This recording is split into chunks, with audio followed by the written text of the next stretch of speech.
Hi hello नमस्ते। आज मैं एक्सप्लेन करने वाली हूँ इया बार्टन की स्टोरी गोइंग प्लेसेस की फुल समरी। तो चलिए अब स्टार्ट करते हैं। इस स्टोरी में सोफी एंड जैनसी क्लासमेट हैं, पर सोच और विचार में एक दूसरे से बिल्कुल अलग हैं। सोफी दिन में सपने देखने वाली यानी डे ड्रीमर है। बड़े बड़े सपने देखती है, हमेशा सुंदर और अच्छी चीज़ों के सपने लेती है जो उसकी पहुँच से बहुत दूर है। वह बुटीक खोलना चाहती है और एक एक्ट्रेस और फैशन डिज़ाइनर भी बनना चाहती है। जैनसी ठीक इससे अलग थी। वह सच्चाई को अपनाती थी। वह एक प्रैक्टिकल लड़की थी। वह जानती थी कि दोनों ही लोअर मिडिल क्लास फैमिलीज से आती हैं।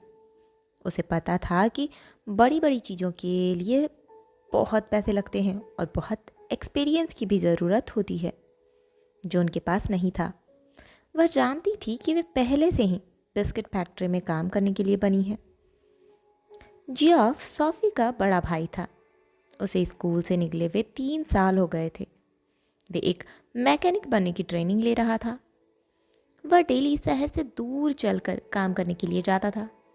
वह बहुत कम बोलता था। सोफी को उसकी चुप्पी पर गुस्सा आता था। वह अपनी सारी एक्सपीरियंस अपने भाई के साथ शेयर करना चाहती थी और करती भी थी।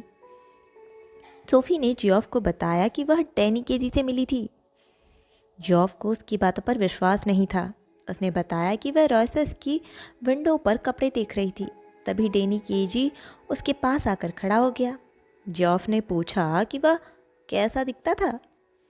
सोफी ने डिटेल में बताना शुरू किया कि उसकी आंखें हरी थी। वह उतना लंबा नहीं था जितना कि सोफी ने सोचा था। जियोफ ने यह बात अपने डारी को बता दी। उन्हें पता था कि यह सब झूठी बातें हैं। उन्होंने सोफ़ी की कोई परवाह नहीं की। जब सोफ़ी ने अपने डैडी को बताया कि वह डैनी केजी से मिली थी, तो उसके डैड ने उसका मजाक उड़ाते हुए उसे बोला कि यह सब सिर्फ तुम्हारा इमेजिनेशन है, सच में ऐसा कुछ नहीं हुआ, इससे बाहर आओ।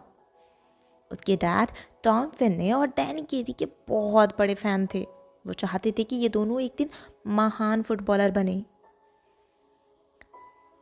जॉफ को लगता था कि डैनी से सोफ़ी कभी मिली नहीं है, पर वह भी उसकी स्टोरी को चुपचाप सुनता रहता था। वह अपने पिता की जैसे अपनी बहन को डांटता नहीं था। उसने सोफ़ी को समझाया कि डैनी एक सेलिब्रिटी है, उसके पीछे ढेरों लड़कियां पड़ी रहती होगी, इसलिए सोफ़ी को उनसे दूर रहना चाहिए। पर सोफ़ी ने बताया कि ऐसा कुछ नहीं है। वह तो अकेला था और उसके पीछे सोफ़ी ने ही उससे पहले बात शुरू की। उसने टीवी पर आवाज़ सुनी थी ना, तो वह पहचान गई कि यह डैनी केजी ही है। वह उसका ऑटोग्राफ नहीं ले पाई क्योंकि दोनों में से किसी के भी पास पेपर या पेन नहीं था, पर अगले हफ्ते जब वह मिलने आएगा तो ऑटोग्राफ ज़रूर दे देगा। जॉफ को डाउट था कि वह कभी नहीं आएगा। सोफ़ी के फैमिली मेंबर्स फुटबॉल के बहुत बड़े फ़ैन थे। खासकर उसके पिताजी डैनी केजी के तो बहुत ही बड़े फ़ैन थे। जॉफ और डेरेक को भी, डेरेक उनका छोटा भाई था, ठीक है, तो डेरेक भी उसे बहुत पसंद करता था। सोफ़ी तो उसके लिए पागल थी। वह उसका पर्सनल हीरो जो था। सैटरडे को वह सब मैच देखने के लिए जाते थे। एक दिन सैटरडे को यूनाइटेड 2-0 से जीत गया और डैनी ने 2 गोल किए। दूसरा गोल डैनी ने ही किया था। जैनसी को सोफ़ी के डैनी केजी से मिलने की बात का पता चल गया। वह इस बात पर यकीन नहीं कर पा रही थी। सोफ़ी ने जियोफ को मन ही मन बहुत बुरा भला कहा। उसने सोचा यह बात तो सीक्रेट थी, फिर जियोफ ने जयंती को क्यों बताया। जयंती को दूसरों की बातें जानने का बहुत शौक था। सोफ़ी को डर था कि कहीं जयंती ये सारी बातें सबको ना सुना दे, लेकिन जयंती ने उससे प्रॉमिस किया कि वह यह बात सीक्रेट रखेगी। एक दिन सोफ़ी अंधेरा होने के बाद शहर से कहीं दूर जा रही थी। जब वह छोटी थी तब भी वह इसी जगह पर आया करती थी। वह एल्म ट्री के नीचे बैठ गई बेंच पर।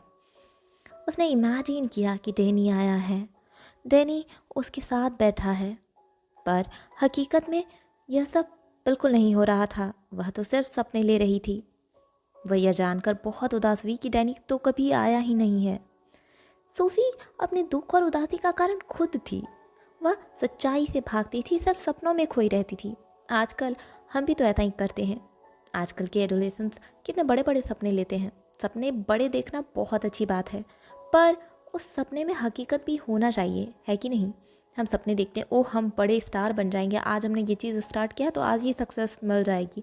पर ऐसा नहीं होता, हमें मेहनत करनी पड़ती है, हमें पैसे चाहिए होते हैं। पैसा भी इम्पॉर्टेंट फैक्टर है जो कि सोफ़ी के पास नहीं था। तो यही थी फुल स्टोरी इसकी, और होप कि आपको समझ में आई होगी। अगर अच्छी लगी आपको ये स्टोरी तो प्लीज़ मेरे चैनल को सब्सक्राइब कीजिए, और मिलते हैं अगली वीडियो में। Thanks for watching and all the best for your exams.